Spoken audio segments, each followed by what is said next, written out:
Bismillahirrahmanirrahim. Assalamualaikum warahmatullahi wabarakatuh. Puji syukur kepada Allah Subhanahu wa Ta'ala atas segala limpahan rahmat dan karunia-Nya kepada kita semua dengan mengucapkan alhamdulillahirabbil alamin. Selawat dan salam marilah kita hadiahkan untuk Nabi besar kita Muhammad sallallahu alaihi wasallam dengan lafazan doa Allahumma shalli ala sayyidina Muhammad wa ala ali sayyidina Muhammad. Yang saya hormati Ibu Junaidah Ida MPD selaku dosen pengampu di mata kuliah Bahasa Indonesia. Kami dari kelompok 2 yang beranggotakan yang pertama Ayu Komariah, yang kedua Ifrita Amirullah, yang ketiga Mahrim Al-Tegara, dan yang keempat Rama Wijaya. Kami ingin menyampaikan hasil diskusi kami tentang ragam bahasa. Dan untuk materi pertama akan dibawakan oleh saudara Mahrim Al-Tegara, dan kepada saudara dipersilahkan. Bab 2 pembahasan. Pengertian ragam bahasa. Ragam bahasa adalah variasi bahasa menurut pemakaian yang berbeda-beda, menurut topik yang dibicarakan, menurut hubungan pembicara, kawan bicara, orang yang dibicarakan, serta menurut medium pembicara.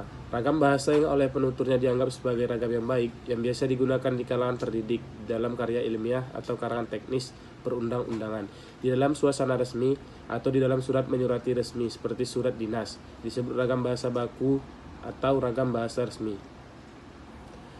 Menurut Didi Sigono 1999 bahwa sehubungan dengan pemakaian bahasa Indonesia timbul 2 masalah pokok, yaitu masalah penggunaan bahasa baku dan tak baku dalam situasi resmi seperti di sekolah, di kantor, atau di dalam pertemuan resmi digunakan bahasa baku. Sebaliknya dalam situasi tak resmi seperti di rumah, di taman, di pasar, kita tidak dituntut menggunakan bahasa baku. 1. Macam-macam ragam bahasa adalah ragam bahasa yang diungkapkan melalui media lisan terkait oleh ruang dan waktu sehingga situasi pengungkapan dapat membantu pemahaman. Ragam bahasa baku lisan didukung oleh situasi pemakaian, namun hal itu tidak mengurangi ciri kebakuan. Walaupun demikian, ketepatan dalam pilihan kata dan bentuk kata serta kelengkapan unsur-unsur di dalam struktur kalimat tidak menjadi ciri kebakuan dalam ragam baku lisan karena situasi dan kondisi pembicara menjadi pendukung di dalam memahami makna gagasan yang disampaikan secara lisan. Pembicara lisan dalam situasi formal berbeda tuntutan kaidah kebakuannya dengan pembicara lisan dalam situasi tidak formal atau santai. Jika ragam bahasa lisan dituliskan, ragam bahasa itu tidak dapat disebut sebagai ragam tulis, tetapi tetap disebut sebagai ragam lisan. Hanya saja diwujudkan dalam bentuk tulis. Oleh karena itu, bahasa yang dilihat dari ciri-cirinya tidak menunjukkan ciri-ciri ragam tulis. Walaupun direalisasikan dalam bentuk tulis, ragam bahasa serupa itu tidak dapat dikatakan sebagai ragam tulis.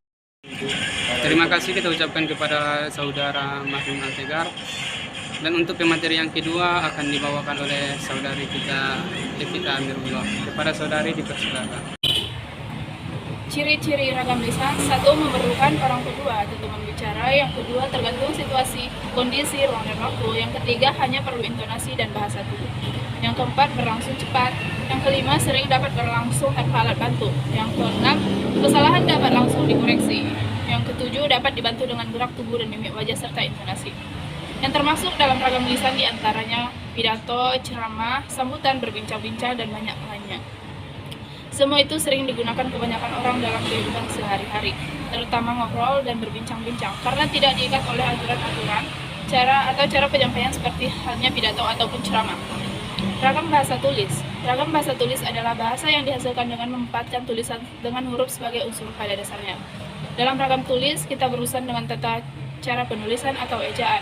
Di samping aspek tata bahasa dan kosakata, dengan kata lain, dalam ragam bahasa tulis, kita dituntut apa adanya kelengkapan unsur tata bahasa seperti bentuk kata ataupun susunan kalimat, ketepatan pilihan kata, kebenaran penggunaan ejaan, dan penggunaan tanda baca dalam mengungkapkan ide. Contoh dari ragam bahasa tulis adalah surat, karya ilmiah, surat kabar, dan lain-lain. Dalam ragam bahasa tulis perlu diperhatikan ejaan bahasa Indonesia yang baik dan benar, terutama dalam pembuatan karya-karya ilmiah. Ciri ragam bahasa tulis yaitu tidak memerlukan kehadiran orang lain, tidak terikat ruang dan waktu, kosakata yang digunakan dipilih secara cermat, pembentukan kata dilakukan secara sempurna, kalimat dibentuk dengan struktur yang lengkap, dan paragraf dikembangkan secara lengkap dan padu, berlangsung lambat, memerlukan alat bantu. Terima kasih untuk saudari Evita Amirullah. Dan untuk pemateri yang ketiga akan dibawakan oleh saudari Ayu Komariah. Kepada saudari dipersilakan. Baiklah, saya akan menjelaskan materi selanjutnya, yaitu 1. Pengertian komunikasi. Secara etimologi, komunikasi berasal dari bahasa Latin yakni cum, atau kata depan yang berarti dengan atau bersama dengan kata humus, atau sebuah kata bilangan yang berarti 1. Dua kata tersebut membentuk kata benda yakni communication. Communication ini berasal dari bahasa Inggris disebut sebagai communication, yang artinya adalah kebersamaan, persatuan, persekutuan, gabungan, pergaulan, atau hubungan. Menurut Everett M. Roger, komunikasi adalah proses di mana ide pemikiran dialihkan dari sumber kepada penerima, dengan tujuan untuk mengubah tingkah laku mereka. Adapun definisi komunikasi yang diungkapkan oleh Shannon dan Weaver, bahwa komunikasi adalah bentuk interaksi komunikasi yang saling memengaruhi antara satu sama lain, baik disengaja maupun tidak disengaja. Tidak terbatas pada bentuk komunikasi yang hanya menggunakan bahasa verbal, tetapi juga dalam ekspresi muka, komunikasi, seni, dan teknologi. Komunikasi secara harfiah menurut Harjana adalah pemberitahuan, pembicaraan, percakapan, pertukaran pikiran, atau hubungan. Komunikasi ini juga dapat dibedakan lagi ke dalam beberapa bentuk. Pembagian komunikasi dari segi penyampaian, dan ada komunikasi lisan atau tulisan. Perbedaan komunikasi lisan dan tulisan. Komunikasi lisan yaitu suatu proses di mana seorang pembicara berintegrasi secara lisan terhadap komunikasi untuk memengaruhi tingkah laku penerima. Komunikasi ini dapat dilakukan dalam bentuk percakapan interpersonal secara tatap muka, melalui telepon, radio, dan lain sebagainya. Sedangkan komunikasi tulisan yaitu suatu keputusan yang disampaikan oleh komunikasi melalui simbol-simbol yang dituliskan pada kertas atau tempat lainnya yang bisa dibaca, kemudian disampaikan pada orang yang dimaksud. Komunikasi tertulis ini bisa melalui surat, memo, buku petunjuk, dan lain sebagainya. Terima kasih kita ucapkan kepada saudari Ayu Komariah. Dan mungkin sampai di sini materi yang dapat kami sampaikan.